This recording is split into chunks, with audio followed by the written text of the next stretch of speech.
To do that, we have to divorce ourselves from the association of the modes of material nature. So we have to be very cautious to analyze what are the types of sacrifice according to the modes of material nature, and then what are those that are transcendental. And all this is given in the scriptures. If we simply follow the regulative principles of the scriptures and the different activities that are given in the Shastra for devotees, then automatically we'll be engaged in transcendental sacrifice.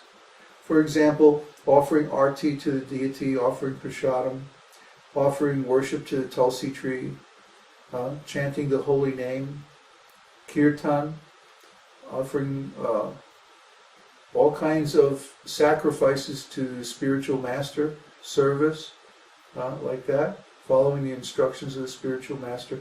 These are all transcendental sacrifices.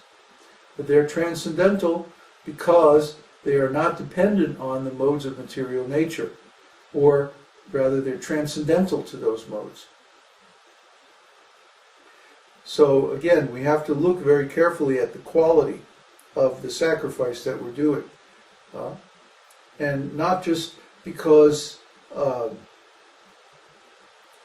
we don't want to be entangled in the material world, but we want to please Krishna. That has to be the motivation.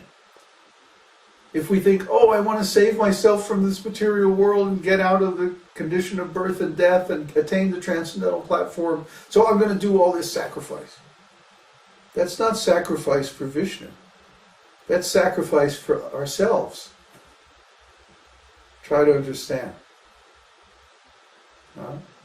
Someone who is situated in the transcendental position has no worries, has no problems, has no suffering.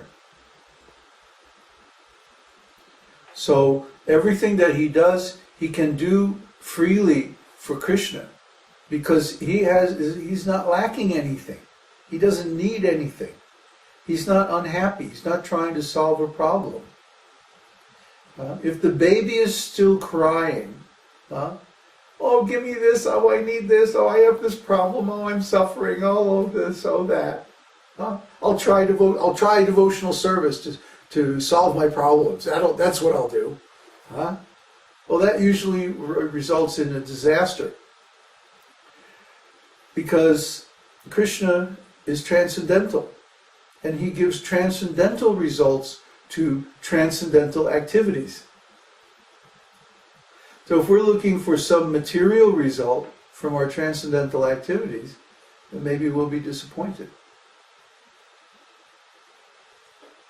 See? We are, even if we attain liberation in this life, according to Vedanta Sutra, we have to experience the result of our prarabdha karma. Prarabdha means ripe. So the karma that is ripe and will be coming due in this lifetime, even if we attain complete spiritual liberation, we still have to experience that karma. Why? Because devotional service destroys all the other karma that we have. The seed karma, bija karma, and all the other karma that is stocked up in our karma account, so to speak. But it doesn't destroy the prarabdha karma, because if it did, then the body would just drop and we would go to the spiritual world, and that would be the end of our material existence immediately. So even if you attain full liberation by bhakti yoga, vimukti it's called, vimukti, complete liberation, you still maintain your prarabdha karma, and you go through the rest of your life pretty much as you would have, just the fact that you're in the transcendental association instead of the material association. The example is Srila Prabhupada. He was supposed to become a great businessman, right? But instead, He took the renounced order of life and he became a great preacher. But he still had so many offices, so many devotees, so many temples, so many books, such big accounts, so many things, that the same thing that he would have had if he was a businessman. He still had enemies, he still had people who were envious of him, you see. But because he was in the position of complete liberation, all of this was used for sacrifice. So again, it comes back to the heart. We have to look in our heart to see what is really the motivation.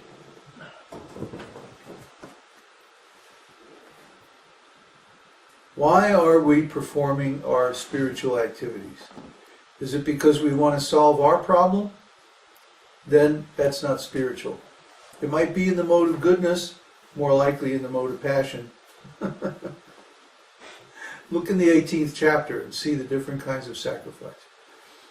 But real transcendental sacrifice means that we have no other motivation other than pleasing Krishna. And when we do that, we are in the transcendental position. So that's the position, that's the consciousness of full or complete or perfect sacrifice. We have nothing to gain from it. We're simply doing it out of love.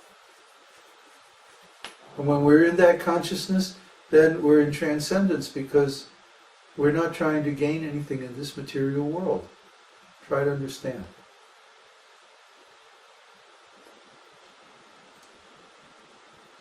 More questions? Question from Elisa. So, those who live in the light have nothing to hide and will speak the truth without fear. Am I right? Yes.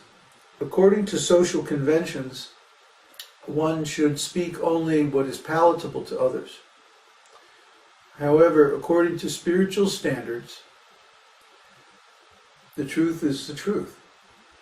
The absolute truth is there in the Shastras, in the scriptures. And so a Brahmana, someone who is situated in Brahman, has to be free to speak the truth. See? Just like in that situation where that nonsense guy was saying, everybody should give up their home life and their spiritual life and their everything just to work in my company. Make me rich. Yeah. I mean, really, huh? How ridiculous. So I was free to say, hey, I don't like this. I'm out of here. Bye.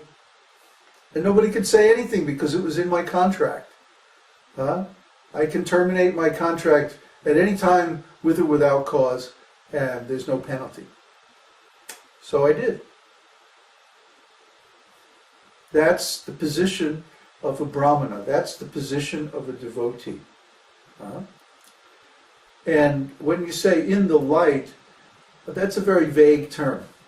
But we use a much more specific, much more scientific term. One who is in Krishna consciousness.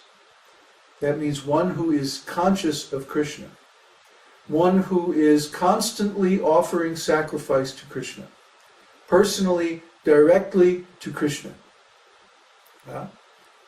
Otherwise, this Brahman platform is very vague, very weak, very not very strong.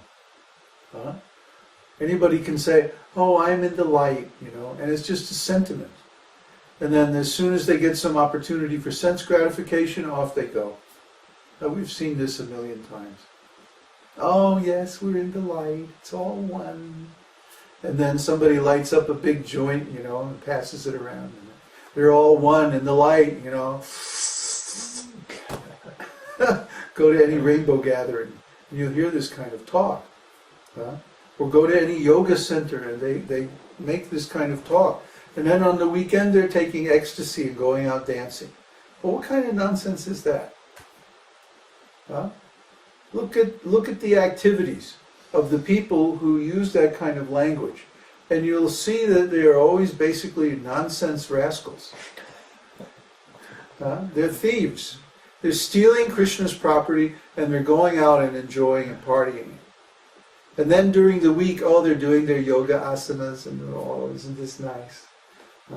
We're in the light. Yeah? And then what? They go do sense gratification and they're in the dark.